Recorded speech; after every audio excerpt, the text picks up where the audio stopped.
اگه مشکلات و گرفتاری های زندگیت خیلی زیاده و نمیدونی چه کار کنی، تو ایام ولادت امام رضا علیه السلام یه دستورالعمل از امام رضا برات هدیه آوردم که کمکت میکنه مشکلات و گرفتاری های زندگیت برطرف بشه.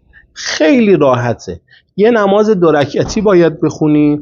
توی رکعت اول بعد از سوره حمد یه مرتبه آیت الکرسی و توی رکعت دوم بعد از سوره حمد یه بار انا انزلناه رو بخون. وقتی نماز تموم شد یه قرآن بردار بذار رو سرت، مثل شبهای قدر 10 مرتبه بگو بک یا الله، به محمدن، به علی، به فاطمه تا بالحجه، هر کدوم 10 بار بگو.